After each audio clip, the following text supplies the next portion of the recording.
Assalamualaikum warahmatullahi wabarakatuh. Waalaikumsalam warahmatullahi wabarakatuh. Selamat siang semuanya. Siang Ibu. Bagaimana nih kabar kalian hari ini? Baik. Ada yang baik, ada yang enggak Bu. Oke, alhamdulillah ya buat yang baik hari ini. Sebelum kita memulai kegiatan bimbingan kelompok hari ini, mari kita berdoa terlebih dahulu supaya kegiatan kita berjalan dengan lancar. Ada yang ingin memimpin doa di sini? Saya mau. Ya. Oke, baik, silahkan. Sebelum memulai kegiatan kita pada siang hari ini, alangkah baiknya kita berdoa menurut agama dan kepercayaan masing-masing. Berdoa disilakan.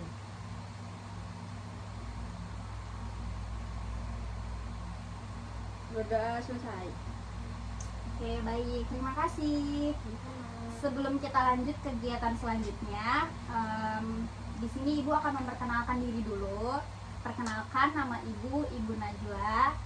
Saya di sini sebagai guru bimbingan dan konseling kalian. Jadi kegiatan hari ini kan bimbingan kelompok nih. Jadi tempat ini tuh bukan ruang untuk penghakiman ya. Di sini tuh tempatnya untuk ngobrol santai, untuk saling bantu dan saling belajar dari pengalaman teman-teman kita sendiri gitu. Sebelumnya terima kasih sudah dapat hadir di sini dan sudah meluangkan waktunya untuk dengan sukarela untuk kegiatan ini.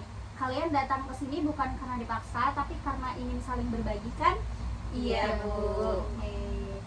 Apa yang kita bicarakan di sini cukup kita aja yang tahu nih. Jadi kita jaga bersama ya supaya kita semua tuh bisa merasa aman dan juga nyaman. Di sini kita tentukan kesepakatan waktu nih. Jadi di sini Ibu punya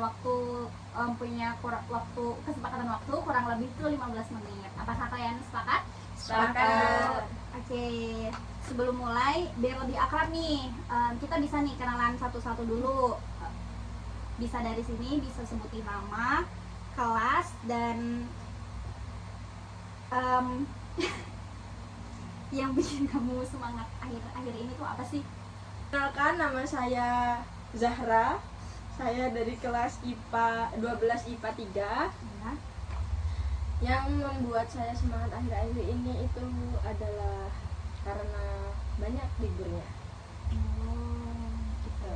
Selanjutnya, Perkenalkan, nama saya Laila. Saya dari kelas 12 IPA 1. Akhir-akhir ini saya semangat karena saya ditransfer Ibu sih, Bu.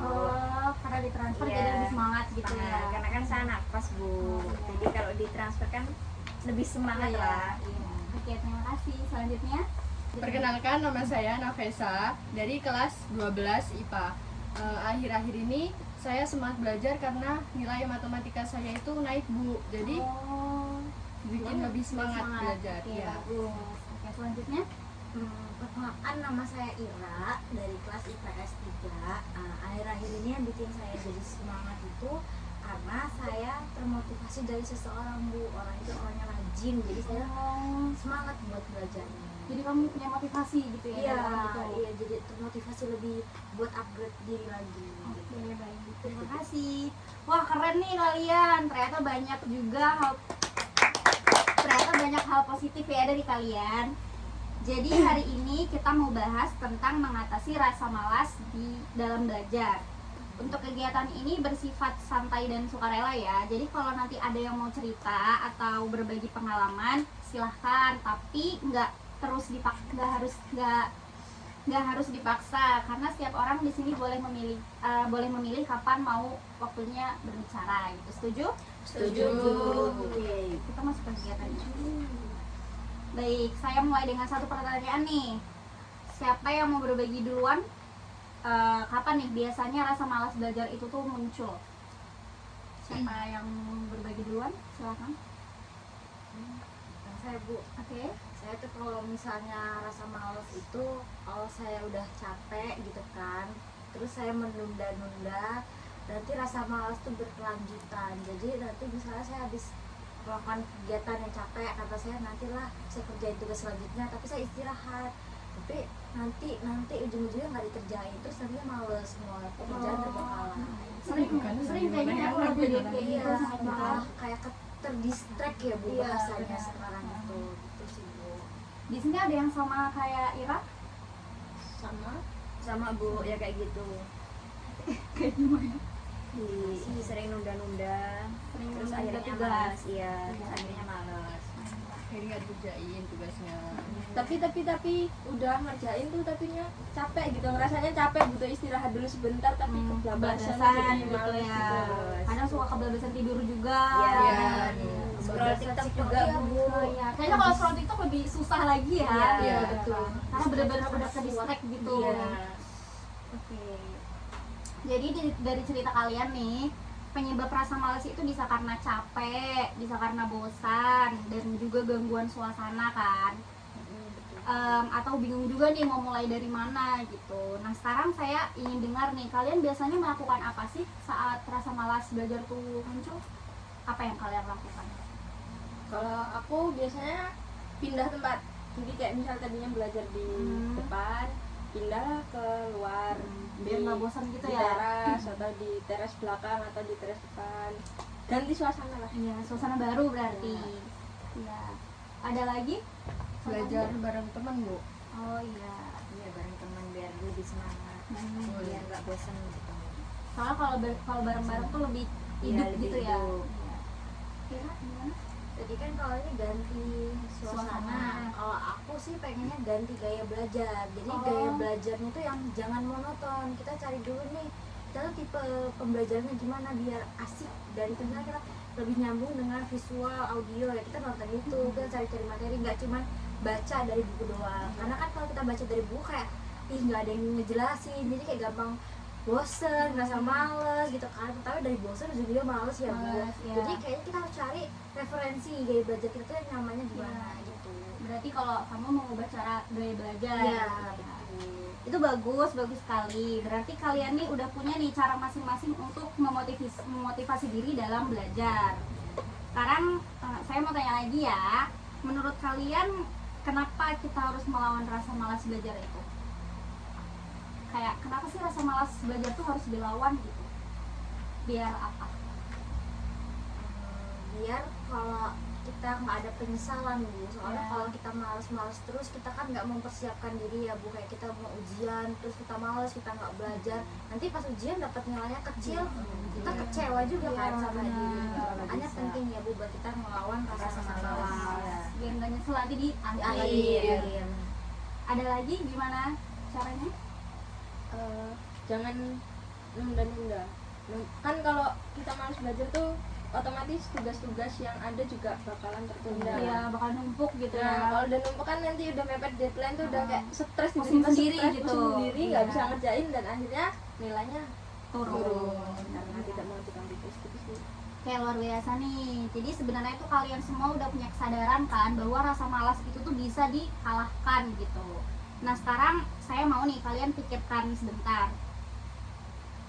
Kalau kalian benar-benar ingin berubah, langkah kecil apa yang ingin kalian lakukan besok buat apa namanya mengubah rasa malas belajar itu, buat menangkal gitu?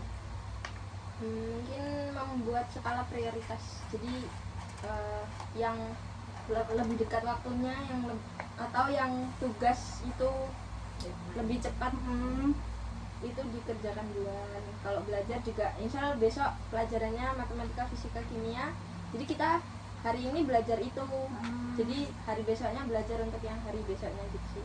Iya. Berarti ini ya tergantung, maksudnya teratur gitu, Iya. sesuai jadwal gitu. Iya. Ada lagi? Mungkin kurang-kurangin main HP sih Bu, karena Iya. kan Kayaknya kamu nih emang terdistract banget sama HP ya, jadi Iya. emang harus dikurang-kurangin gitu Iya, ya. benar. Oke. Ada lagi, misal kayak bikin to-do list juga itu juga Iya, bisa. bisa Iya, Bu. Kayak tadi kayak mbaknya kan kita bikin to-do list gitu Iya, kan, terus kita biar kerjain teratur gitu. habis itu benar katanya ini harus mengurangi HP. Iya. Karena HP itu emang gangguan banget ya kayaknya. Benar. Jangan males. Iya, emang bikin malas. Emang ini setan geprek. Iya benar. Apalagi kalau TikTok ya kan. Benar. Iya benar banget. Benar emang. Iya. Oke, jadi kalian semua kan udah punya komitmen masing-masing nih. Tapi ingat, perubahan itu tuh nggak bisa dipaksakan gitu ya. Jadi kalian yang menentukan langkahnya sendiri.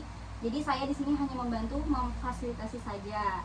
Dan kalau misalkan di tengah jalan kalian gagal, kalian ya nggak apa-apa gitu kan, karena ya kalian di sini boleh cerita lagi gitu, dan akan kita cari solusinya bersama-sama.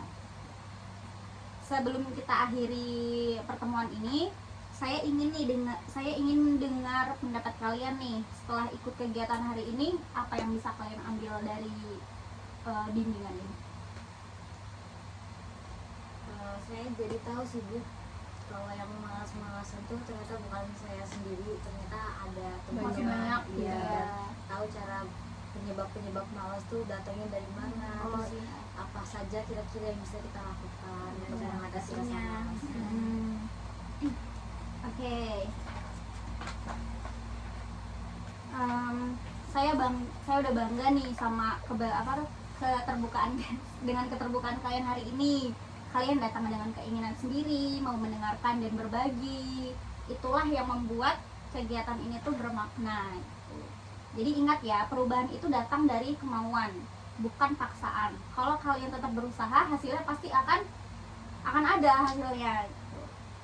Oke, baik, terima kasih sudah aktif pada hari ini dan juga jujur. Minggu depan saya pengen dengar nih kabar bagaimana perkembangan kalian dalam mengatasi rasa malas belajar ini.